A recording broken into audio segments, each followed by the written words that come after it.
જય માતાજી પ્લસ જય પિતાજી. કેમ છે મારા ક્ષત્રિય સમાજ? બધા મજામાં છો? તો આજે મારે તમને એક વાત કહેવી છે ખાસ. મિત્રો, જિંદગી આપણે જીવવાની છે તો પાકું, બરાબર છે, અને આપીશ આપણને ભગવાને. તો આપણે મહેનત મજૂરી કરીને આગળ વધીને આપણે બેટર જિંદગી કેમ નહીં જીવી? આપણા મમ્મી પપ્પા, મતલબ આપણા મા બાપ, બહેરા છોકરા ને આપણે બેટર જિંદગી કેમ ના આપી શકીએ? આપણા ક્ષત્રિય સમાજમાં તમે જુઓ તો છો મિત્રો કે હવે લોકોની પાસે, મતલબ દરેકની પાસે, અમુક ક્ષત્રિય સમાજમાં અમુક લોકો પાસે એક વીઘો એવો રહ્યો નથી. જે આપણે પાસે જમીન હતી, જાહો જલાલી બધી કરી લીધી, બરાબર છે. પણ કહેવાનો મતલબ એમ છે, અત્યારે હાલ મેન વસ્તુ પૈસો છે. અને આપણે એવું નથી સમજતા કે પૈસો ભગવાન છે, પણ આ પૈસો ભગવાનથી કોઈ કમ નથી, ભગવાન જેટલો જ છે. તો મિત્રો, અત્યારે હાલના જમાનાની અંદર, અત્યારે હાલ જે યુગ ચાલી રહ્યોની અંદર મેન વસ્તુ એક જ છે કે પૈસો છે તો જે તમારી ઇજ્જત છે, બાકી કોઈ વસ્તુ નથી. તો આપણે હાથ પગ દરેક સરખું કર્યા છે, મગજ સરખું આપ્યું છે બધી રીતે. તો આપણે એનો યુઝ કરીને, ઉપયોગ કરીને આપણે આપણું ટેલેન્ટ લોકોને બતાવી અને આપણે કેમ ના કરી શકીએ? બધું જ કરી શકીએ. દરેક ક્ષત્રિય સમાજને એ જણાવવાનું કે તમે તાર તમારું ટેલેન્ટ વધારો અને મારા આખા ઉત્તર ગુજરાતમાં, બનાસકાંઠામાં, સાબરકાંઠામાં દરેક જગ્યાએ ધૂમ મચાવો. બસ માત્ર એક જ ક્ષત્રિય સમાજ. બસ હું એમ નથી કહેતો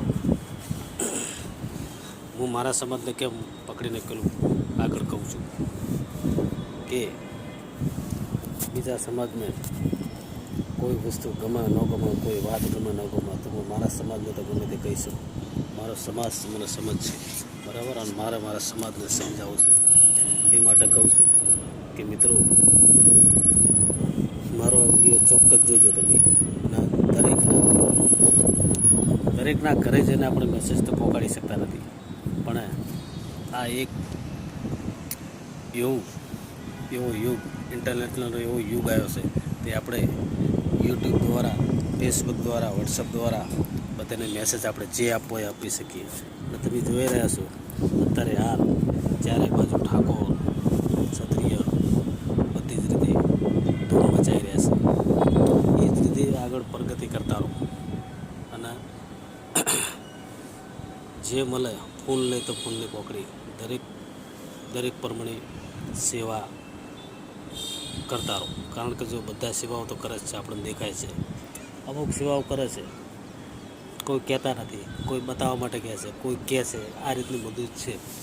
એટલે આપણે આપણી શક્તિ પ્રમાણે ગમે તે કરે. હું મારી શક્તિ પ્રમાણે આ સેવા કરું છું કે મારી વાતોમાં તમને એક પણ શબ્દો તો કામ લાગશે. એક વાત, એક વાક્ય 100% કામ લાગશે. કોઈ એવો માયનો લાલ હશે, બરાબર છે, કે ભાઈ ના, બાપુ સાચું બોલી રહ્યા છે, બાપુની વાત ખોટી નથી. કારણ કે આપણે લોકોએ આખી જિંદગી બસ કામ કરીને જ કાઢવાની હતી. અને આપણું આયુષ્ય કેટલું?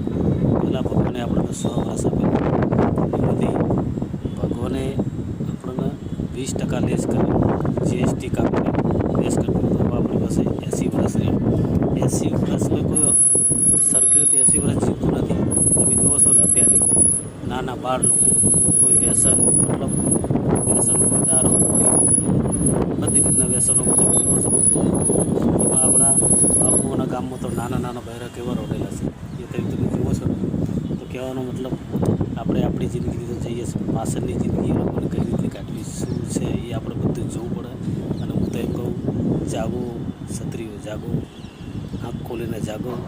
અને બીજું કે આપણે હથિયાર બતાવીને કામ નહીં લેવું, અને બરાબર છે, આપણો મગજથી કામ લેવું છે. અને બીજું કે વાદ હંમેશા કામનો લેવાનો. વાદ એવો કરો કે આવું કરે તો આપણે એનાથી બેટર કેમ ન કરી, બસ એમ વાત હોય, બરાબર. બાકી તમારા નસીબમાં છે તો કોઈ લઈ જવાનું નથી.